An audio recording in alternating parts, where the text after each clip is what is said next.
BaltiCup monthly logo. And would you like to start by introducing our very first player in the top left? On the top left, in the red terrain, it's Defiance. And his opponent in the bottom right side. We already saw him. Let's see if we're gonna see some mech. It's a blue terrain Mike6rs. Okay, so Neo-Humanity is quite an interesting map. Of course, we have this center location. These are four cooling towers that can be destroyed at the same time. So no matter which tower you attack, they lose HP on all four of them. So there's a lot of choke points, a lot of good tank positions. Especially, I think this is the one that people like to assault the third base. Just going to this fourth rich gas base over here. Almost said rich gas mineral base, but gonna be another 7-hour stream. I think it was longer last time, right? Yeah, I think the last time we started also a bit earlier. I think it was about 5. Well, it was about 5 o'clock on my side we started. I think, yeah, something along those lines, yeah. Walter's already saying, hope not. Yeah, last time we had a bit of a longer group stage, 5-hour maybe. That's reasonable, honestly. What you guys have to know is Origin will have to run away to play some Valorant Premiere for Team CSO. So hopefully we're gonna cast a lot of nice games until then, and of course hopefully we're going to have him back after. Also, I forgot to change the title to fit the current match, but I'll try to remember it. See, Defiance Reaper is moving out. Do a bit of scouting. But Mika leaves his Reaper in the base. So it's going to defend it. So it's going to be a second Reaper is going to pop now as well. So how do you approach like playing against a lower MMR player? Because this is probably the difference between you and I guess. Or a bit before. You and I a bit before, when I was around like only 3500 with my Protoss. How do you actually approach? Would you like move out as well, just to make sure that nothing too serious or too weird comes your way? When I generally when it's a lower MMR player, so you can play standard, but I would think be more scout. You don't want to get caught with something off guard, especially if there is a MMR difference and the player with the low MMR does know there is a MMR difference, so they're not gonna, do the, like a sneaky peeky cheese. And you don't want to definitely get off guarded with that, of something silly. What do we think about this one? This is a really interesting one-base push, I believe. I suppose it's gonna be some kind of one-base push, it's not just for safety, because otherwise you'd have like a high ground command center or something. I believe this is designed to kill your opponent. Like a one base push, like you mentioned, it's no second command center. So we're getting also double supply depots have been built at the same time. So yeah, I think the Israeli Vikings are gonna come up for that air. Yeah, okay, I guess that's gonna land. There we go. What the thing is, if Defiance doesn't do any good damage, he's going to be so far behind. Mika's ready mining from the second mineral line, so it's natural. Okay, this bunker is going to be assaulted by this this tank, and obviously it's going to be a much more difficult thing to defend when it comes to defending against a tank, because that's splash damage. It's quite interesting. There's 4 SCVs out here. Single Marine, 2 Reapers, and a Hellion. And is this going to be okay? There should be some kind of a response here, right? Like a defense. There's still no second command center, so we gotta admit that. So this TvT is already off to a really interesting start. There's the first Raven. The first Raven will be really good to actually deal with the tank, at least one of them. You can just interference matrix it. Ooh, beautiful repair there on the Viking. Cyclone is going down. And there it is. That is going to be the first game. Yeah.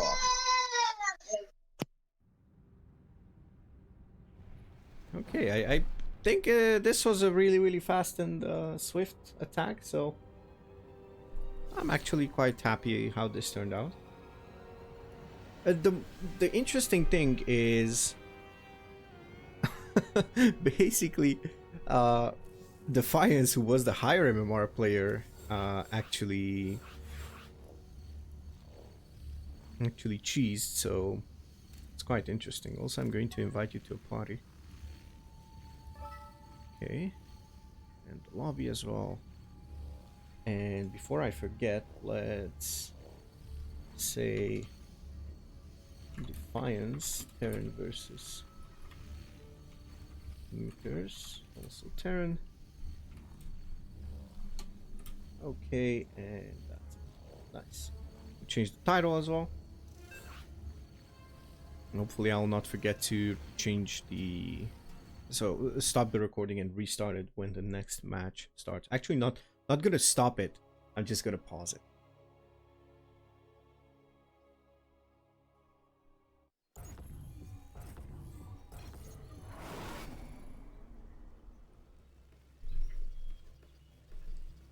Alright, so second game is going to hopefully show us some more variety. Let's see if our player in the top left side of Babylon will manage to actually hold his own against his opponent. It is going to be Mike6rs as our blue Terran. I'm in the bottom corner, our red Terran as Defiance, to see if he can take the second one. Yeah. I am really curious if we're gonna see the same thing. Gas first. Okay, that's quite interesting. So I believe this is gonna be a tad bit tech heavy, if I'm not mistaken. So I just didn't have my chat there. Okay, now we're good. So gas first, yeah, he's going to get that extra, that extra gas. It's a little bit faster. We'll also give a Reaper, the Reaper should be out also a little bit faster with that gas. And yeah, we might be, well, there's double gas, so we might see the same thing in this round. I don't know if that was gas first on the other game as well.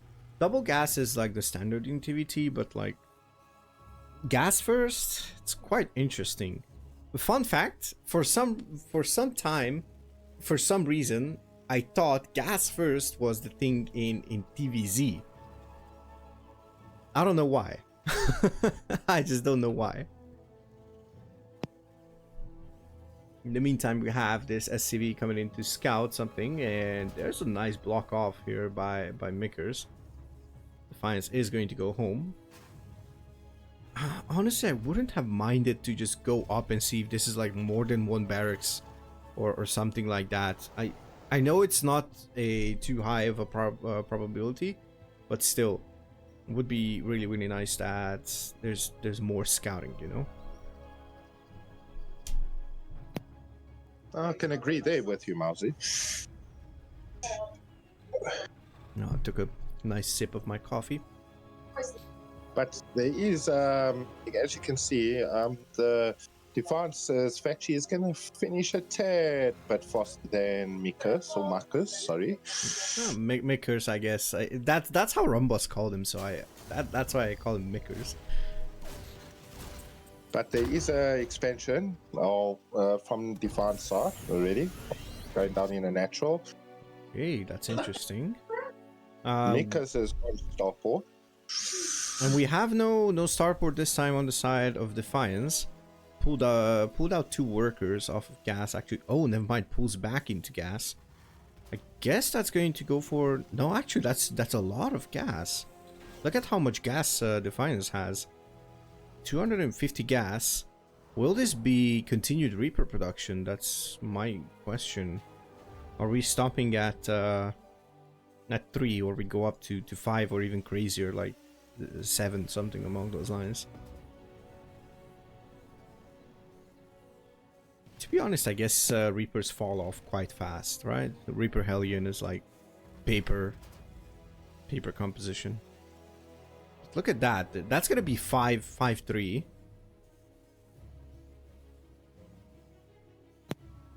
Yeah, but I see Marcus is getting a cyclone out from Utah, so I don't think, even if Defiance has to push up with this little, you know, not death squad but scout squad, yeah, it's going to do nothing. I think it will just be more better just to defend, use it as defending. Yeah. From his side. But there is Cloak being researched on Marcus' behalf, so we're going to definitely see some Banshee come in play. Okay, is there? No, there's no Banshee out yet. Oh, there's already marine production, so that's quite nice. And supply is close to even. I guess at this point, if we count the supply, then we need to be aware of the like every single unit and every single supply difference up until like probably 80, 90 and above. Alright, Liberator just leaves the base and the tank sieges up alongside the Hellions and the Reapers. This ramp is gonna be unbreakable for now. And most likely we're going to see Ravens come into production, a couple of tanks. Then I suppose we're gonna see this barracks swap location with the starport, or sorry, this third barracks. Swap add-ons with the starport, and then basically just researching Stim and going into Vikings and standard tank Viking type of play. Oh, never mind. There we go. There's where the barracks is going to go. At least one of them.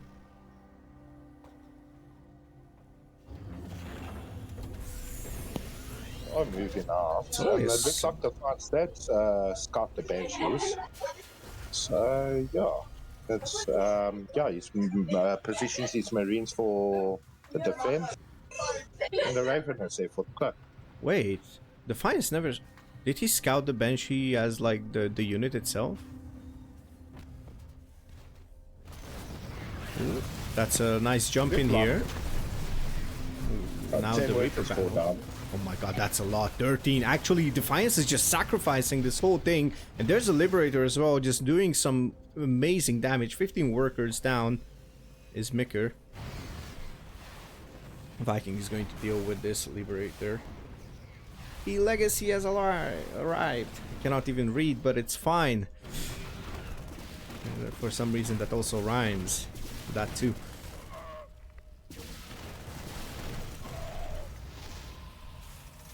Team Mule Boy. Fiance is playing. Mule Fiance, let's go. Team Mule Fiance. We have someone actually rooting for two wonderful players. Hope you're doing well, your Legacy.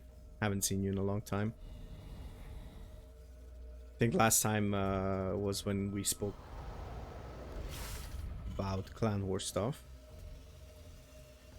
Alright, so I think Defiance is put in a extremely good position.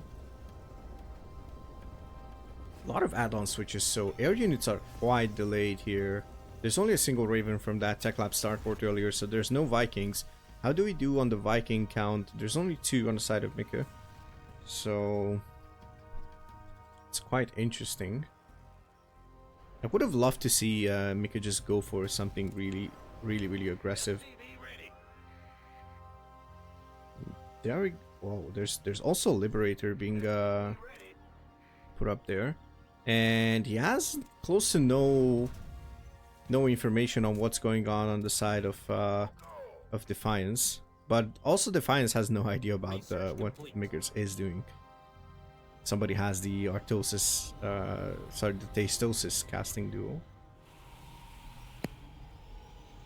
So yeah, there is a move out from Defiance, yeah. So yeah, Mika's don't look like in the best of position. He got really hurt from losing those 15 SCVs on his side. So yeah, it's going to be a bit of a choke now. That's a disable. First disable, and there's not a single, not a second one. And the Viking count is actually going to deal with this medevac count, and that's only 4 tanks left here for Defiance. These Vikings should just land. There's 3 SCVs, there's a couple more reinforcements coming in. But is this going to be enough? I don't think so. Everything is falling on the side of MAUZY's front line. But there are 3 tanks still left here. There's only a handful of Marines. But there's a lot coming over across the map on the side of Defiance. Oh, a couple of Marines are getting blown to smithereens. Wow. Let's see the Liberator. That's a hard laugh. Ooh, Liberator is actually in a decent spot. He can deal with all 3 tanks. This is going to be really, really hurtful for Defiance. Oh, I don't think he actually has to unsiege that Liberator. I think he could have gotten the 3rd one, as the tanks were covering that position for the Liberator.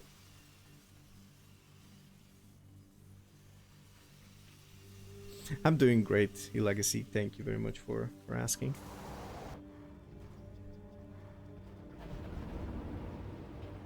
Also, by the way, the alerts are muted. Still visible on screen, so if I miss a follow or something, I have my activity feed open as well, but that's just to not interrupt the stream too much. At least when I'm casting.